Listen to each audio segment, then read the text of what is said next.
Assalamualaikum warahmatullahi wabarakatuh. Salam sejahtera untuk kita semua. Baik, para pemirsa, berikut akan dijelaskan tentang perpindahan panas yang kedua, yaitu konveksi. Proses konveksi itu terjadi gerakan dari medium yang membawa panas. Konveksi dapat digolongkan menjadi dua macam. Yang pertama adalah konveksi paksaan, di mana medium dipaksa bergerak, seperti misalnya memakai pompa, kipas angin, kemudian ditiup, ya, itu konveksi paksaan. Sedangkan yang kedua adalah konveksi bebas, yaitu bergerak karena perbedaan kerapatan medium benda dengan lingkungan di sekitarnya. Nah, proses ini tergantung pada beberapa faktor, yaitu bentuk geometris permukaan, kemudian yang kedua karakteristik cairan atau gas, yaitu kerapatan, panas jenis, viskositas, dan lain-lain. Kemudian yang ketiga adalah jenis aliran, bisa streamline atau turbulen. Streamline adalah kalau alirannya lurus, sedangkan turbulen kalau alirannya berputar.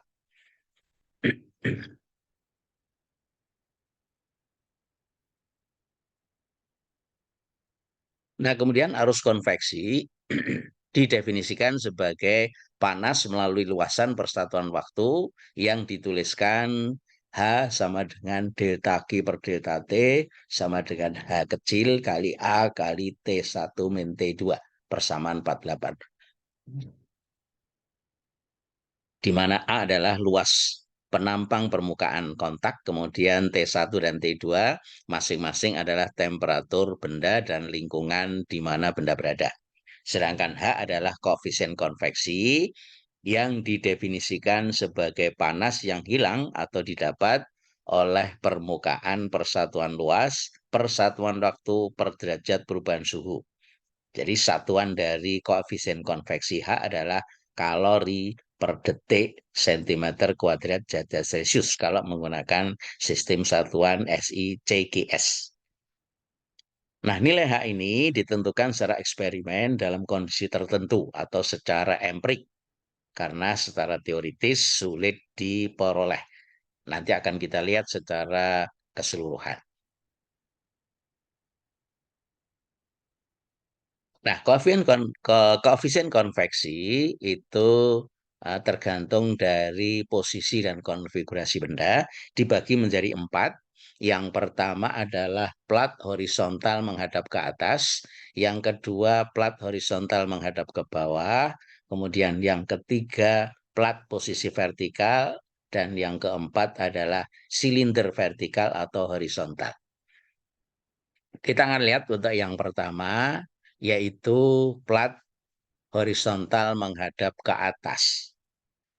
Nah, maka nilai dari koefisien konveksi atau H dalam satuan kalori per detik sentimeter kuadrat derajat Celcius, ini gambar platnya, ini menghadap ke atas, berarti nilai koefisien konveksi H ini adalah 0,595 kali 10 pangkat 4 kali delta T pangkat 1/4, di mana delta T adalah temperatur dari benda ini dengan lingkungan di sekitarnya.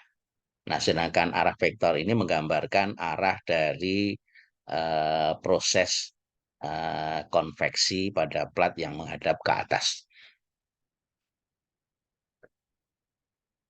Nah, kemudian kalau plat horizontal menghadap ke bawah, ini platnya, ini arah koefisien konveksinya, permukaan bawah, maka nilai dari H, koefisien konveksi adalah 0,314 kali 10 pangkat minus 4 kali delta T pangkat 1/4. Sama juga sebelumnya, delta T ini adalah temperatur dari benda dengan lingkungan di sekitarnya. Nah, yang ketiga, para pemirsa, yaitu plat kalau posisinya vertikal. Nah, untuk plat yang posisinya vertikal, itu posisi yang menghadap ke kiri dengan yang menghadap ke kanan itu sama, yaitu nilai dari koefisien konveksi H-nya sama dengan 0,424 kali 10 pangkat minus 4 kali delta T pangkat seperempat. Yaitu delta T selisih temperatur benda dengan lingkungan di sekitarnya. Nah, sedangkan yang keempat yaitu silinder vertikal atau horizontal. Nah, jadi kalau silinder baik posisi vertikal maupun horizontal seperti pada gambar berikut ini, maka nilai dari koefisien konveksinya sama, yaitu H sama dengan 1,00 kali 10 pangkat minus 4 kali delta T per D pangkat seperempat, di mana D adalah diameter dari pipa. Nah, ini adalah pipa yang diameter D baik posisi horizontal maupun vertikal. Jadi para pemirsa, secara keseluruhan tabel koefisien konveksi itu dapat dilihat pada tabel berikut ini, yaitu konfigurasi dan posisi perlengkapan. Ini nilai H-nya dalam satuan kalori per detik cm kuadrat derajat Celcius. Ini plat horizontal menghadap ke atas, ini plat horizontal menghadap ke bawah, ini plat vertikal, dan ini adalah pipa dengan diameter D, baik posisi horizontal maupun vertikal. Demikian para pemirsa teori tentang konveksi. Untuk latihan soal dan penyelesaian serta soal latihannya itu nanti akan kita lanjutkan dengan video yang kedua. Terima kasih atas perhatiannya. Mudah-mudahan bisa difahami. Assalamualaikum warahmatullahi wabarakatuh.